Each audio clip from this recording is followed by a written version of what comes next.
நம்ம பார்க்க போகிற ஸ்பெஷல் ரெசிபி நல்ல ஒரு சுவையான கேரட் கீர், ஒரு இன்ட்ரெஸ்டிங்கான ட்ரிங்க்கு. இது சூடாக குடிக்கிறதுக்கும் ரொம்ப நல்லாயிருக்கும், நல்லா ரெஃப்ரிஜரேட் பண்ணிவிட்டு கூலாக சில்லுன்னு குடிக்கிறதுக்கும் ரொம்ப நல்லாயிருக்குங்க. இது ஒரு ரொம்ப சிம்பிளான ரெசிபி, ஈஸி அண்ட் குயிக்காக பண்ணிடலாம்.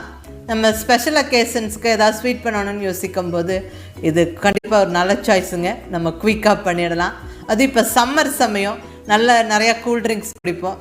இந்த கேரட் கீரும் நம்ம செஞ்சு எடுத்து ஃப்ரிட்ஜில் வச்சுட்டு சில்லுன்னு குடிக்கலாங்க. ரொம்ப நல்லாயிருக்கும், ரொம்ப ஹெல்த்தியானதும் கூட. ஏன்னா மெயின் இன்க்ரீடியன்ட்ஸ்ன்னு பார்த்திங்கன்னா நல்ல பாலும் கேரட்டும். கேரட்டில் நல்ல சத்துக்கள் இருக்குது. அது நல்ல பாலோடு சேர்த்து இங்கே குக் பண்ணுறோம். சாப்பிட்றதுக்கு ரொம்ப டேஸ்ட்டாக இருக்கும். குழந்தைங்க பெரியவங்க எல்லாருமே என்ஜாய் பண்ணுவாங்க. ரொம்ப ஒரு ஈஸி குயிக் ரெசிபியும் கூட. ஸோ மிஸ் பண்ணாமல் ட்ரை பண்ணி பாருங்கள். இப்போ வாங்க ரெசிபி எப்படின்னு பார்க்கலாம். இப்போ ஃபஸ்ட்டு ஸ்டெப்பாக நான் இங்கே கேரட்டை நல்ல மேலே தோலெல்லாம் சீவி எடுத்துக்கிறேங்க. இப்போ இங்கே ஒரு 1/4 கிலோ கேரட், அதாவது 250 கிராம் கேரட்